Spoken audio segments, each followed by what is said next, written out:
Kate Milifalcha, welcome to Irish Granny Helen. And I hate to disappoint everybody, but Nate had a scheduling conflict and he can't be with me to do this. So you're stuck with me all by myself. I'll do my best. This is when we usually try to lighten the mood a little bit and talk about what we think is funny. So I had to come up with all the stories. That's a challenge. And then I don't have anybody to bounce them off of. So let's just see if I picked anything that will distract and amuse for a moment. So my first story, I don't know who would agree to having this done. I find this absolutely mystifying. The heading of the story is "The likeness of the Minnesota State Fair's Princess K is sculpted in butter." So let's talk about that for a minute. So apparently the name of the girl who is the princess is Marjorie Thornton. Princess K is actually the title, K-A-Y. It's a 60-year-old tradition. She's 20. She was the 72nd Princess K of the Milky Way at the state fair. This is the Minnesota State Fair. And her job is to be goodwill ambassador for the state's 1,800 dairy farm families. It was 40 degrees that they did this. They turned, where is it, 40 degrees in August?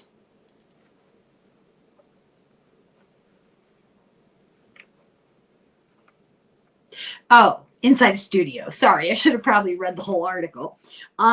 They took a 90-pound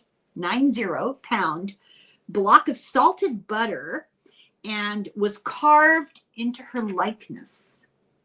Other state fairs do this. Iowa State Fair does it. They do a life-sized butter cow.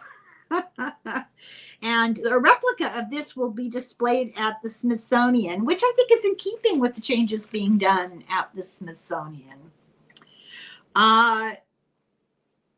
There's also another one, New York State Fair butter sculpture is a 900-pound nod to the 125th anniversary of The Wonderful Wizard of Oz by L. Frank Baum, who was a native of New York.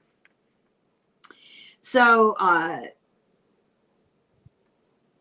all 10 of the dairy princesses get the likenesses. The finalists get their likenesses carved into butter, and they can deep freeze their own heads as souvenirs or share them with their family. And as the article says, maybe spread them onto corn on the cob.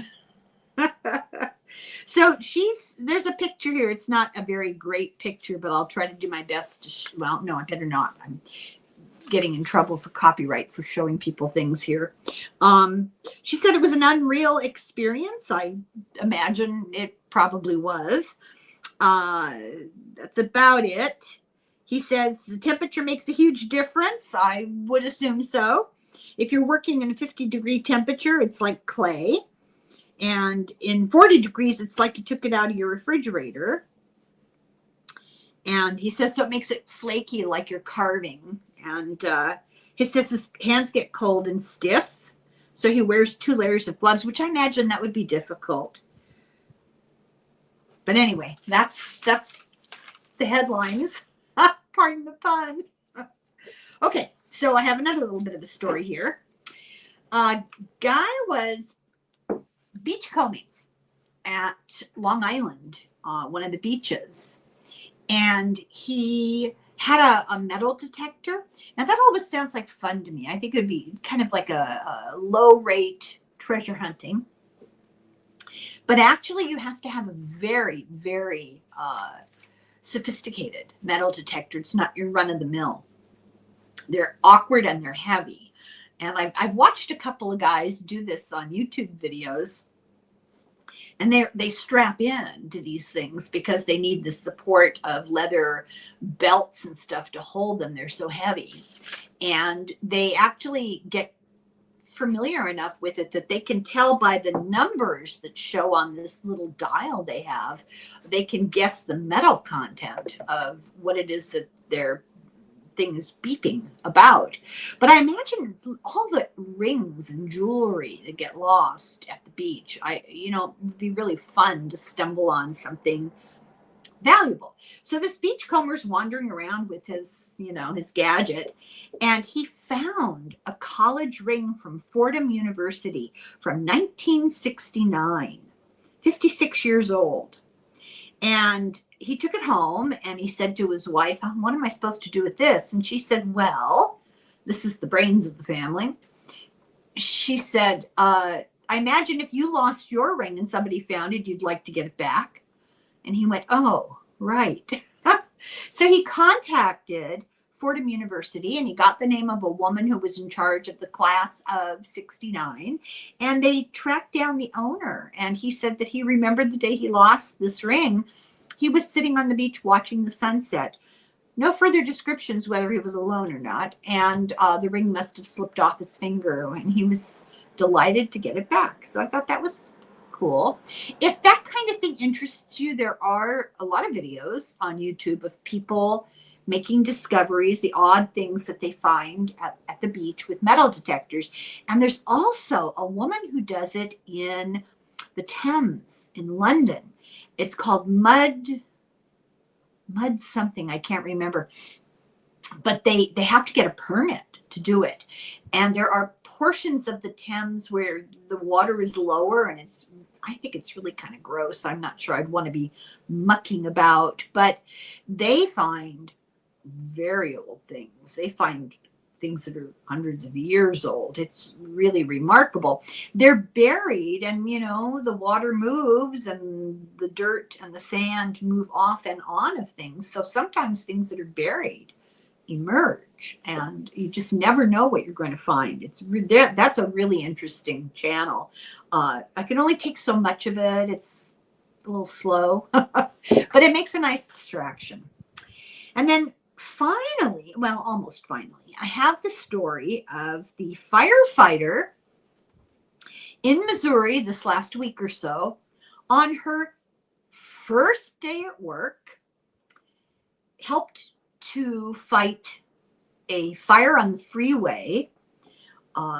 Tractor trailer overturned, caught on fire. The picture of her hosing this gigantic fire down is the only picture they managed to get of this particular fire.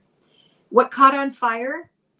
40,000 pounds of ribeye steaks. So why do we care? This firefighter, her first day of work, she's a vegan. That just cracked me up. And finally, before I go, I just wanted to say happy birthday to Ethel Caterham. I'm sorry, Ethel, I don't know how to pronounce it. From Surrey, England, who this week celebrated her 116th birthday. So happy birthday, Ethel. And that's just remarkable if you can imagine the history that she has seen in real life. So that's all I have, you guys, for you today. And I apologize for not being anywhere near as entertaining as Nathe is, but I didn't want to leave you hanging. So I thought just a tiny, just under 10 minutes of distraction is better than no distraction at all. So anybody hears a good story they'd like to share, let me know. I'm always open. It's hard to find the lighthearted stuff anymore. Thanks for watching. Slán go fóill. Slán.